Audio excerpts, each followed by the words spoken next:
to be here today to talk about.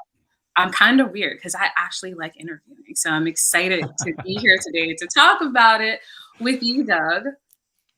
Well, I'm excited to have you here too, Stacia, especially with your background and expertise. You have a lot of great insights to share with people, with our viewers. Hey, everybody, if this is your first time joining, I'm Doug Howard, and I'm an engineering manager, or I'm an engineering mentor and career coach.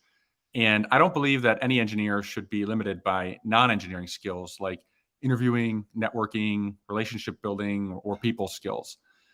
But in my previous life as an engineering manager, I discovered that these were the areas that hold a lot of engineers back, and a lot of engineers struggle with this. But all of these skills are teachable, and I know how to teach them. So to make a bigger impact, I ditched the corporate world to pivot my career towards helping engineers grow in these areas. And between Stacia and I, we know everything that goes on behind the scenes when it comes to the hiring process. And we're going to share a lot of these insights with you today, but we're going to cover a lot of ground. So feel free to ask any questions at any time. Just post your questions in the comments, and we'll be sure to circle back around to them. Now, it doesn't look like we have any questions or anything yet, so we'll keep moving. Okay. Stacia, would you mind kicking us off with sharing some insights just kind of behind the interviewing process and how it works and what people are looking for and things like that?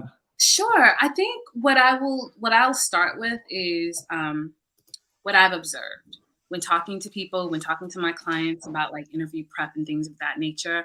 I find that people sometimes get really extremely nervous, and that's a natural feeling, right, Doug? Like that's natural to, especially if you really want something, or if you're out of practice.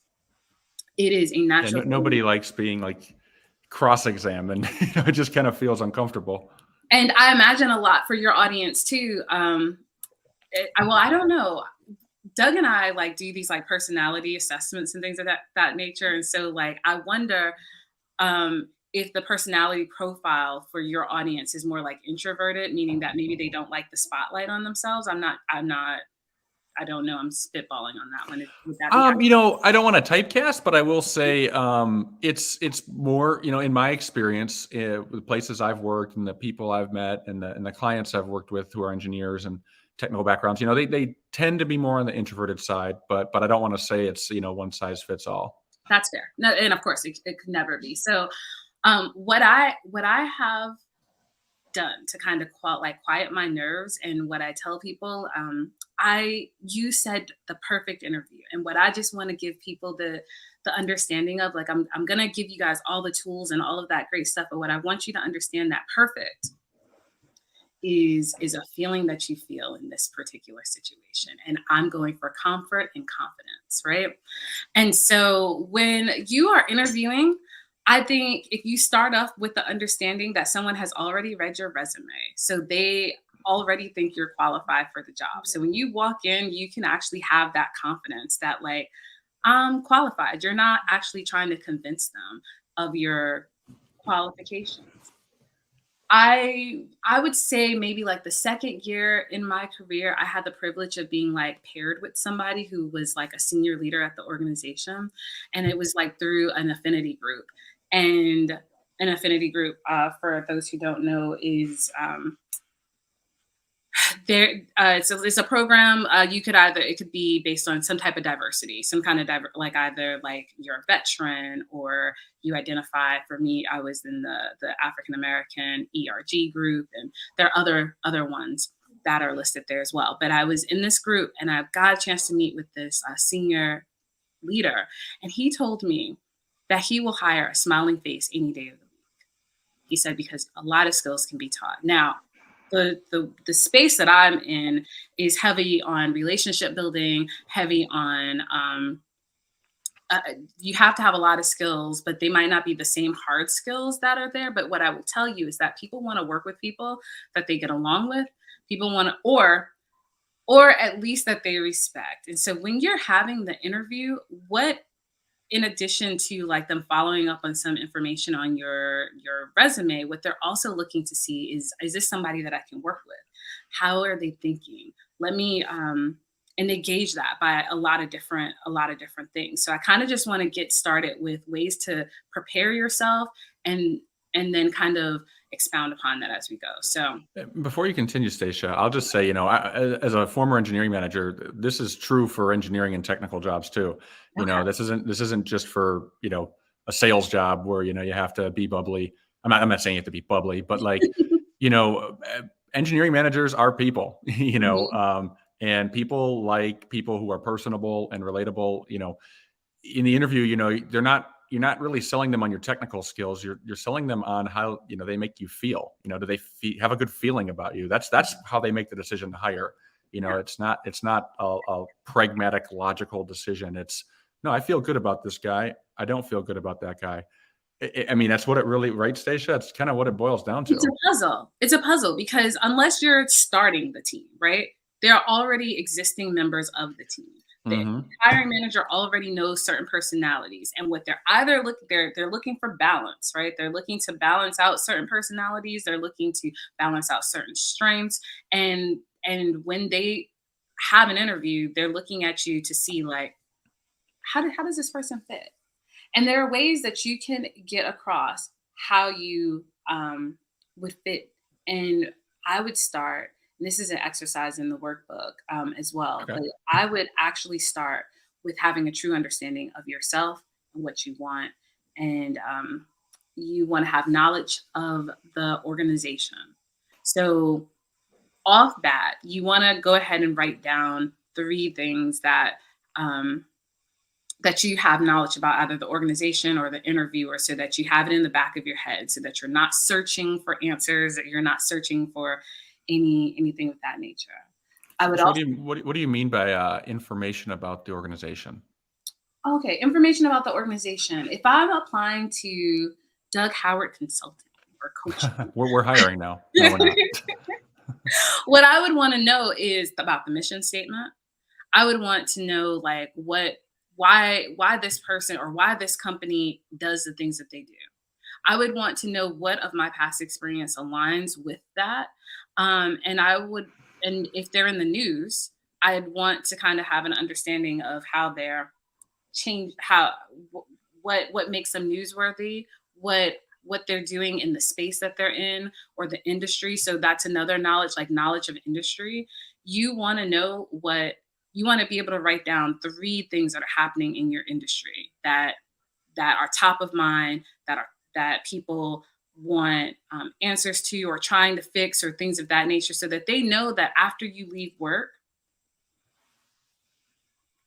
there's this big push toward work-life balance. And so as I'm saying this, like I want to be clear, like everybody wants to have balance, but you can actually be really great at something that you're wanting to do and everybody wants the top of the talent pool unless you're informed about it. And so you want to have written down at least three things that you can have a conversation about, that you can speak to, that truly interest you. Yeah. Can I add something there, Stacia? Sure. Yeah, just a lot of what I do is, helping engineers with soft skills and using that to your advantage, like influencing people and things like that. And, that's essentially what you're doing during the interview is you're trying to influence the interviewer to want to hire you. And like what Stacey's saying is, gain that background information about the company and what's going on in the industry, because then you can ask the interviewer questions about the company. You could show that you've done your research on it. And this is a psychology, influence trick, because when you ask people about themselves, it makes them feel good. you know, people are self-interested. You are, if you're watching now, we're all self-interested. So if you're asking, if you show someone that you've done your homework and you're asking questions about things that is important to them or the company, that's going to create a good feeling, a positive feeling, and they're going to associate it with you. These are little simple tactics to kind of building that momentum in your favor during the interview. Would you agree with that, Stacia? Absolutely. Absolutely. And I would also say that in order to come across as authentic, you want to actually choose things that are of interest to you and to talk about those things. So, I'm sure in any given industry, there are so many things happening, but there are things that probably are more exciting to you. Choose those things because excitement, all of that, it kind of shows on your face when you get excited about things. It's there. And the other, not the third K of not knowing is knowing of yourself. At some point, they're going to ask you to tell me about yourself.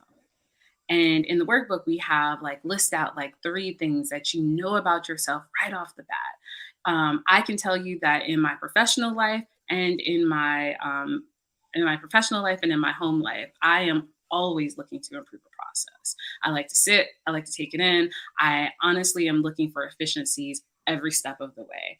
It is it is the maximizer in me.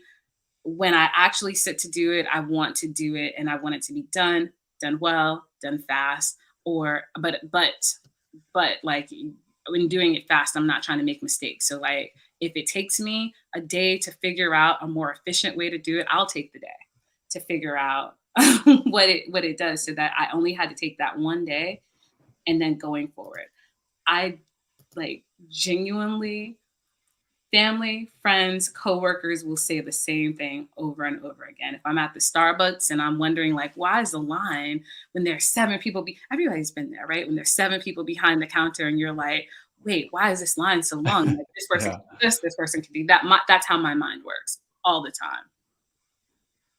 And so, the one thing that I would say is that stuff comes across. And the other piece of it is, let's see what another piece. So knowledge of yourself. You want to know that. You want to be able to tell people that this is who I am and have it be in a way that is authentic. And I know I missed the day that we were talking about resumes, Doug. But one of the things that I want to encourage people to do is to not like tell stories about like their experiences, because there's no need for that. In the resume, right? In the resume, in the interview process. A lie is hard to keep up with, Mhm. and they'll catch it. Yeah. It's Because easy to keep your story straight when you tell the truth, right? it's easy to keep your story straight when telling the truth. And the other piece of that is that, as I say, don't lie. One of the things that I also want to do is don't downplay what experience you actually have. I know we said it in either day 1 or day 2, but the team, what you've done in your past, like your team, that's an accomplishment for you. So you want to like bring that out and talk about those and your knowledge of self, like what I'm capable of doing.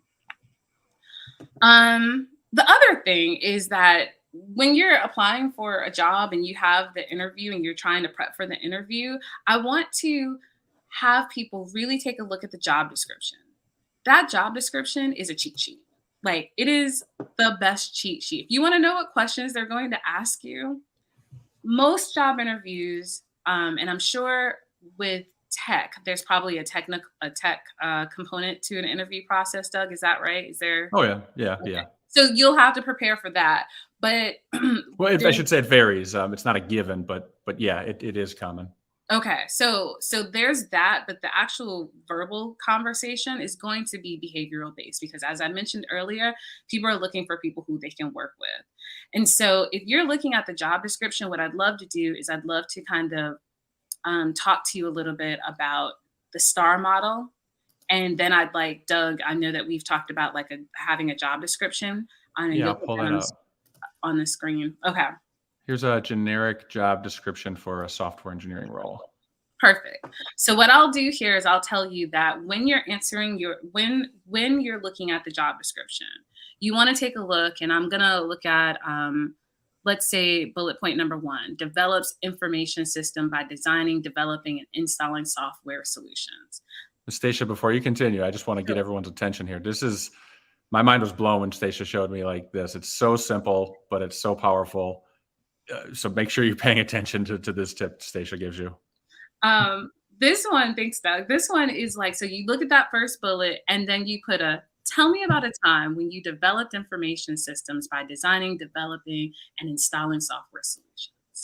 You want to turn that into a behavioral type question.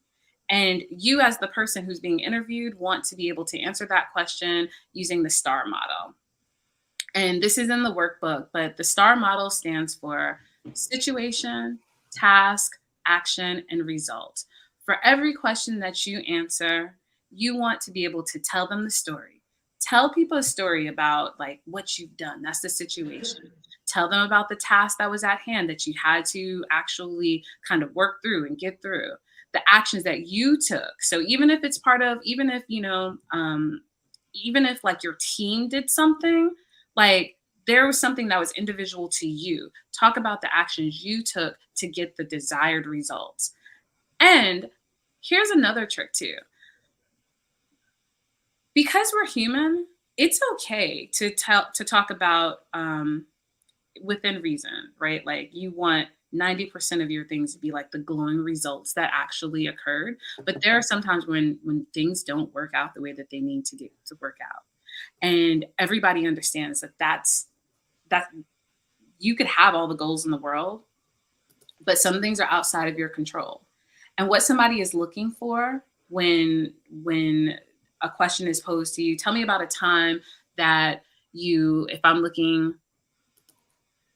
um, if I'm looking at follows the software development cycle, tell me about a time that you followed the software development cycle and you ran into hiccups that prevented you from completing it, right? Like, Yeah, and like this one might, and that would be a good one just to yeah. expand on that. Like the follows the software development life cycle. Hmm. You know, first, you just to emphasize what Stacey's saying, like when you see these job descriptions, these bullet points is basically your cheat sheet to know exactly what questions you're going to be answered or asked. I'm sorry. Hmm.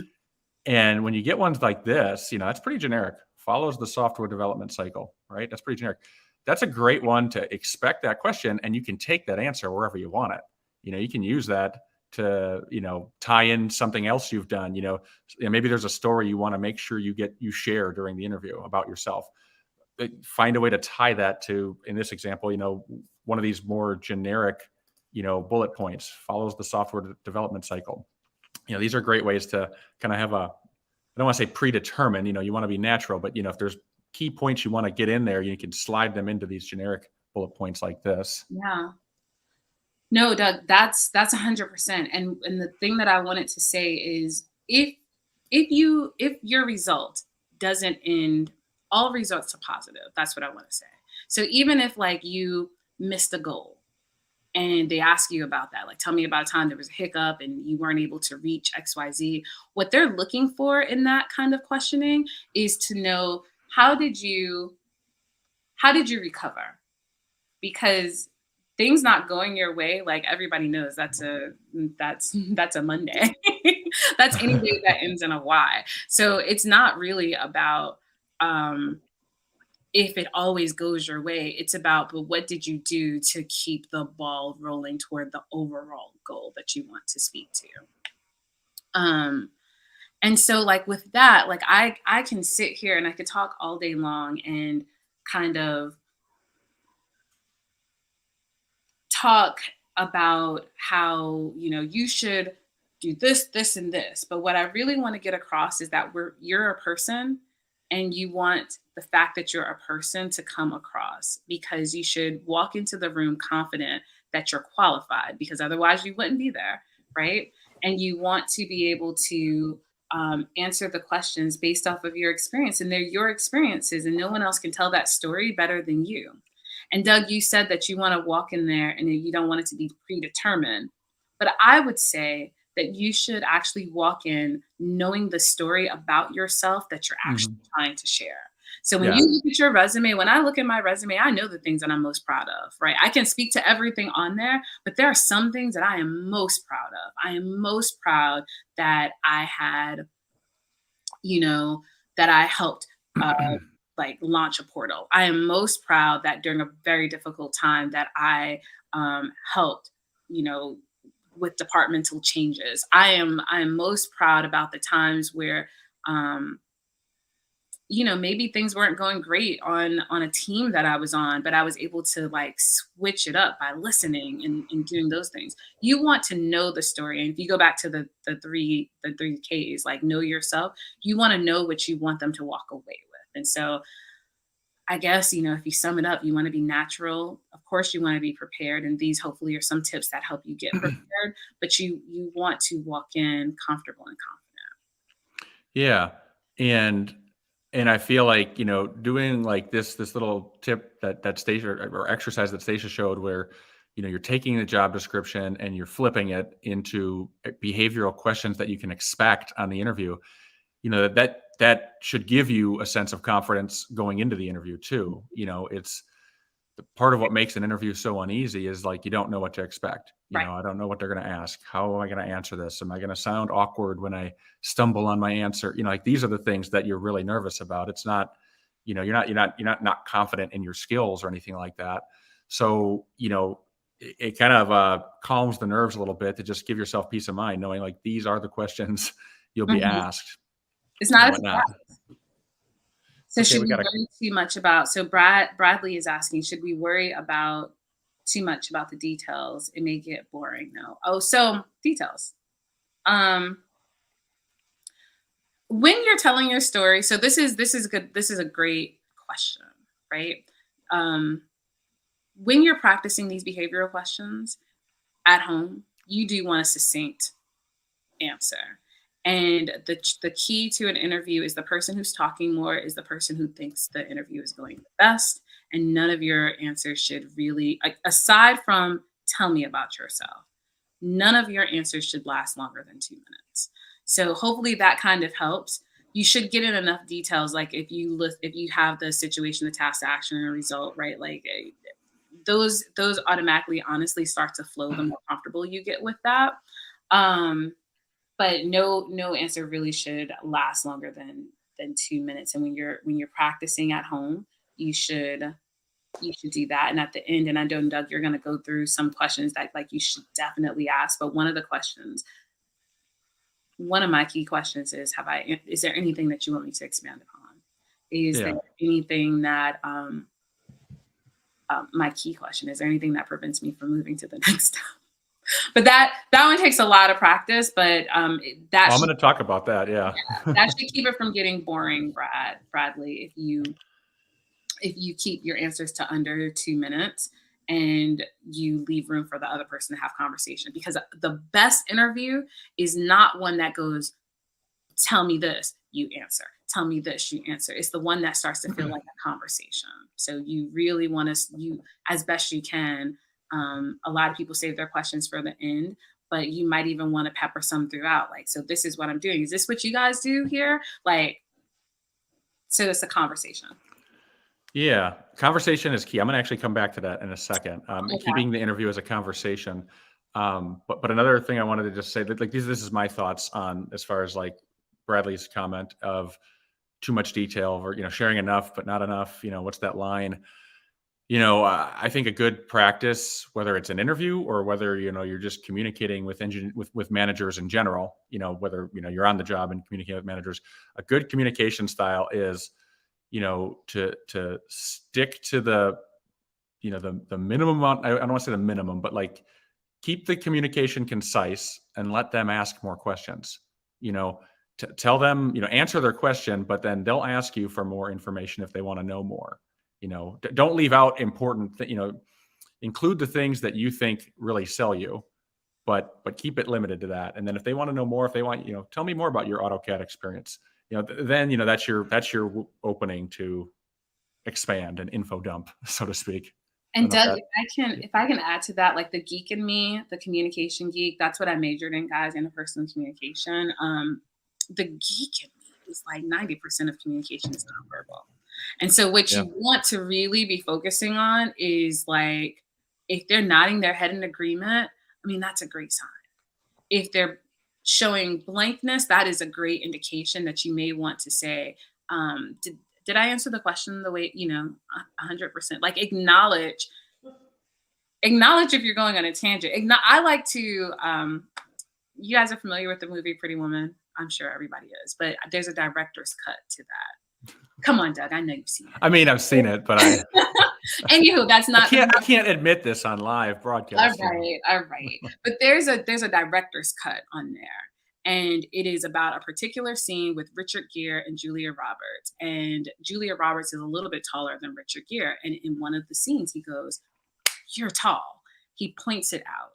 And I think it's like Gary Marshall, maybe. He says that is like one of the best things in communication, to point out the obvious, right? Like so point out the awkward, point out the obvious. If that person is stone faced and you're like, Richard, Doug, I'm looking at you and I want to make sure that I'm explaining this correctly, just, because Yeah, this, acknowledge this, it. Acknowledge it. Own it. acknowledge it. Yeah. That's really it. You Yeah. want to acknowledge it. Did I, yeah, was that confusing? I'm sorry. You want me to clarify that? Just little comments like that to Mhm. read the room, read the audience. Yeah. Otherwise he's going to the interviewer will leave with that awkward feeling, you know? Mhm. Call it. Uh, Call it out. I'm a fan of that. Call it out, and in the best way, like Doug just mentioned. Let us know if you found that helpful, Bradley, if that answered your question or not. I'm gonna keep us moving, but if we didn't answer your question, we'll come back to it.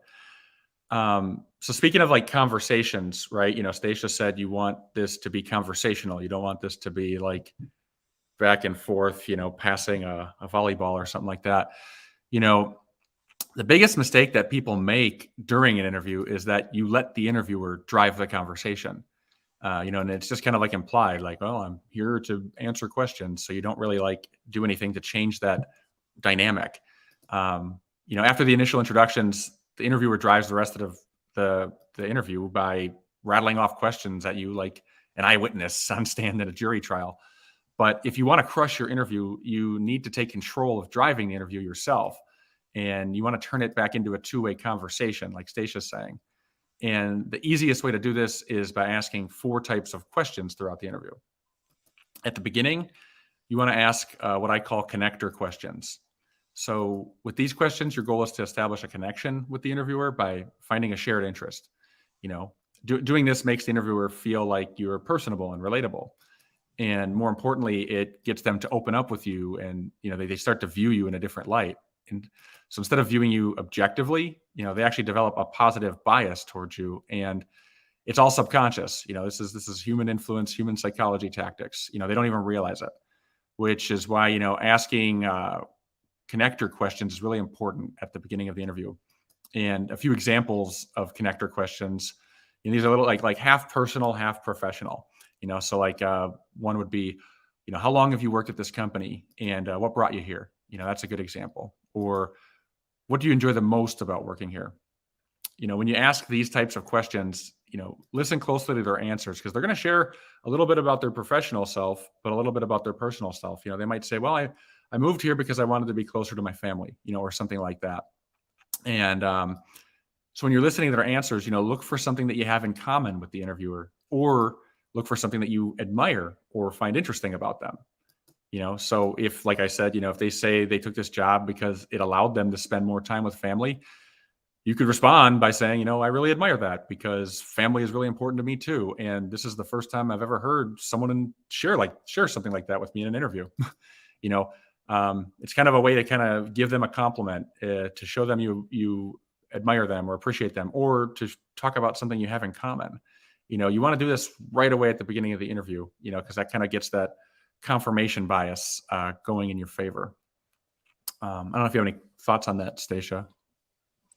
No, I think you're 100% right. I think that you want to look for generic topics to talk about, and you want to stay away from, always in an interview, I can give the tips in the opposite. Like, you want to stay away from politics, you want to stay away from religion, and there's another one that you want to stay away from. But you want to stay away from polarizing topics, but inclusive topics, like Doug is mentioning, like lean in. If you went to the same school, talk about that. I love walking in and being like, I see that you went to Chapel Hill. Like, oh my gosh, when I say Tar, you say Hill. It's a good icebreaker. The next type of questions you want to ask, I call these cultural questions. So as the interview continues, you're going to be asked a bunch of questions, but you can casually regain control over driving the interview by asking company culture questions. So like an example of this would be, who's your most successful recent hire, and why have they been successful? Okay. You're basically asking the interviewer to describe one of their favorite employees, and you can use their answer to your advantage by explaining how you share similar qualities with that person. This is a very easy way to influence the interviewer. Now, I'm not talking about lying. I'm not talking about manipulation. I mean, hopefully you do share some qualities with the ideal candidate. And if they give you a very lengthy answer, or you can ask them to expand on their answer. You should be able to find something if you're applying for a similar type of job. So, you're influencing the interviewer when you do this, because now they're going to kind of associate you with one of their favorite employees. Oh, Jim is just like my favorite employee. So yeah, he must do well here. He's going to do great here.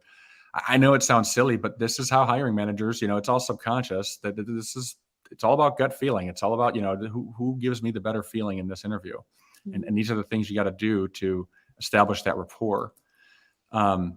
The next type of question you want to ask is credibility questions. And an example of this would be, how is my performance measured? And how do I know if I'm having a positive impact on the company's biggest goals? So just to repeat that, how is my performance measured? Just, absorb that for a second, because asking this question shows that you take full ownership of your work, and all managers love hearing that you're going to hold yourself accountable for your actions. And, asking this question also gives you the chance to see if there's actually opportunities for you to grow within the organization. I hear it from all the time from engineers, how, they're frustrated that, they're not getting advancement opportunities. They're not getting promotions. They're not getting their boss's attention on this stuff. Well, if, a good way to kind of, BS detector that on an interview to see if you're going into a company like that, ask them, how is my performance going to be measured? Because if they stumble when answering a straightforward question like that, it means they don't have a clear way of measuring your performance, which should be a huge red flag. Imagine how difficult it'll be to get promoted when the company doesn't even know how to measure your performance or, gauge the impact that you're having on solving their biggest problems. It's hard enough to convince them, when they do measure your performance. I don't know if you have any thoughts on that, Stacia.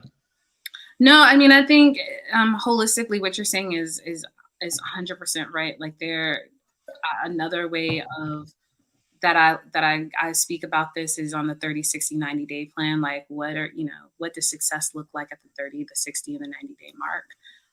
Because before they even open the role, they have an understanding of what needs to be accomplished, what's not being accomplished, and what do they want this person to fit in. If you think about my analogy earlier of it being a puzzle, they're missing a piece, and they're either missing a piece and they want it, and they want to, and they realize that their productivity isn't as high, or they realize that they could, that it's really just that their productivity isn't as high as it could be, and they're trying to move forward. So they should know. To Doug's point, they should have a very good understanding. So moving on, at the end of the interview, you're going to want to ask what I call closing questions. And this is what Stacia was getting at a few minutes ago. Near the end of the interview or at the very end, when they ask you if you want to ask if you have any questions, it's basically your last chance to address any of their concerns. And it's your last chance to leave on a high note. So the best way to do this is by asking this question. And it's kind of what Stacia was saying. I would ask this as the interviewer too. But that doesn't matter. We're here to help you as the candidate. The question you want to ask is there any reason you wouldn't consider me for this position? Just flat out ask it. Doug, yeah. Okay. I agree with this 100%. But what I have found, especially with people who haven't interviewed in a while, who aren't like, direct communicators, that they are not very comfortable asking this question. So is there another way that you can ask that same question, but in a way that might be, you might not have the confidence to do it that way? I mean, I could think about that for a second, but I'd want to start by encouraging you to get comfortable with asking that question that way. Okay. Yeah. Because I mean, it's only 10 words or whatever. I didn't count, but anyone can practice saying a single phrase, and get comfortable with saying it in the interview. Because this is the way to word it.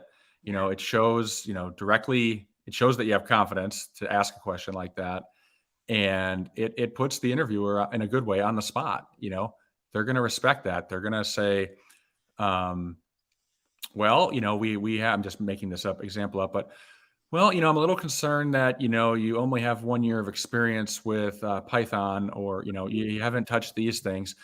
They're going to tell you exactly what's on their mind if you call it out like that. But if you sugarcoat it and you dance around it, you might not get that raw, genuine answer and feedback Okay. from you. They might just say, well, no, I don't think so. I think we're good. They might just not go there.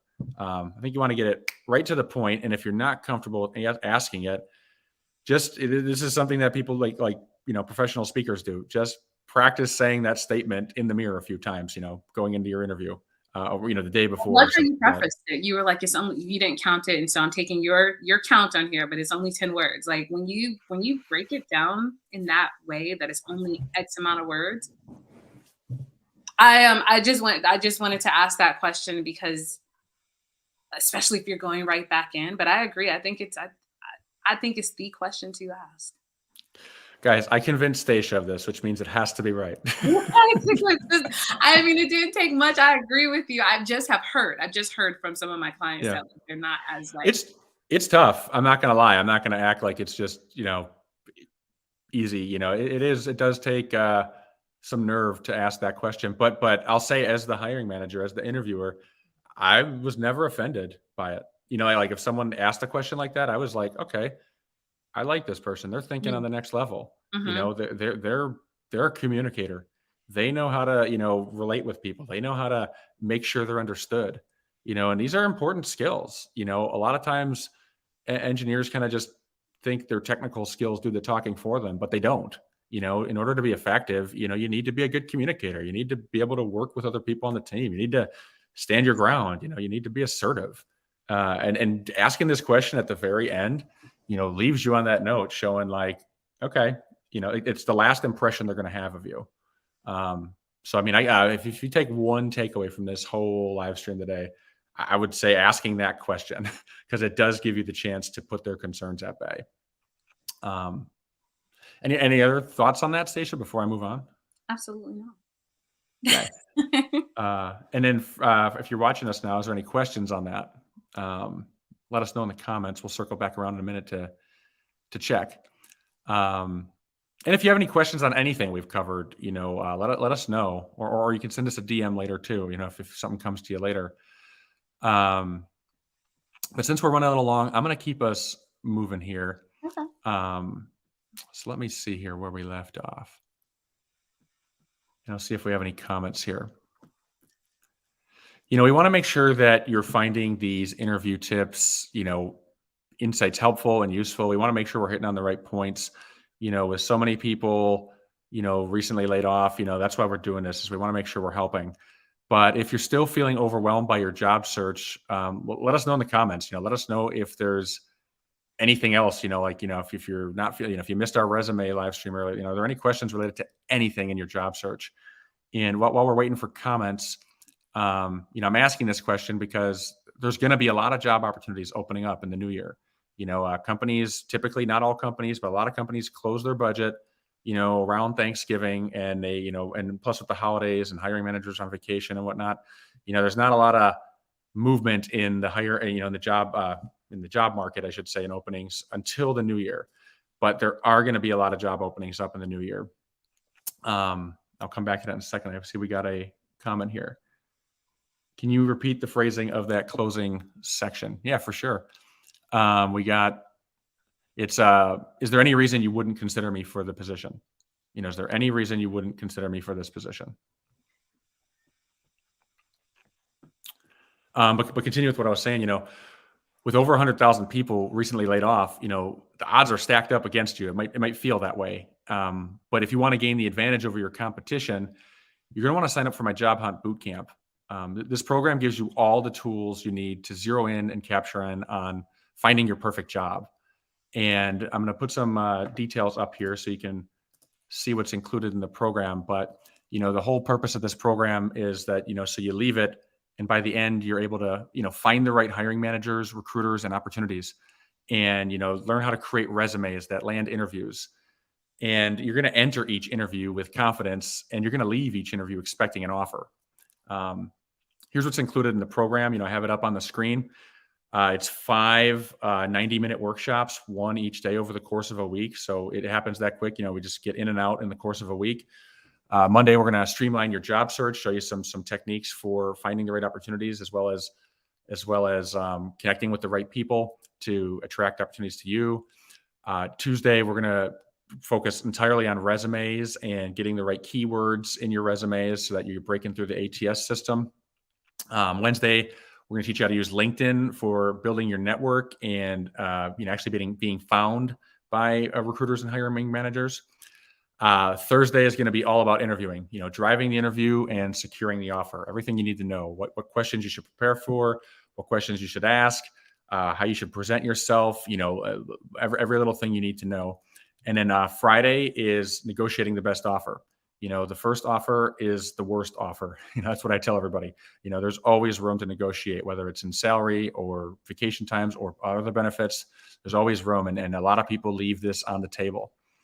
As far as what else is included in the group program, you get, looks like I'm missing it here, so I don't have a slide for it, but there's a private group channel that we have so that you can share and collaborate, share resources and opportunities, motivation, connections, anything. You can share that with everybody that's in the group program.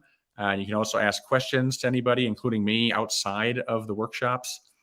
We also have optional accountability groups. So if you're someone who's struggling with taking action, we can pair you up with somebody that, is a support system, for you to give you encouragement and whatnot. All the sessions are recorded. So if you're not able to join one of the sessions live, you can go back and watch it later on. Because, I know that life happens and you might not be able to make it to each session live. I also include 4 bonuses. Sorry, I got my screen frozen here, but here you go. We also include 4 bonuses.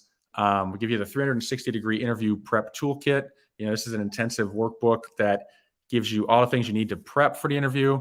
So that way, you don't have, when you leave the workshop, you still have all these things. It gives you, exercises for diagnosing what to expect on the interview, what you should do beforehand, follow-ups, things like that. Then there's the LinkedIn playbook for job seekers, basically a reference manual to attract people to your LinkedIn profile. Got a resume QC checklist and also the impactful introductions formula. This is how you want to start the interview, introducing yourself in a way to create a positive first impression. And the last thing I want to share is I'm offering an early bird bonus right now. So if you sign up before midnight on Sunday, you'll get free lifetime access to my memory training course called Unleashing Your Memory Superpowers. And this is a great way to take your interviewing and your networking skills to the next level.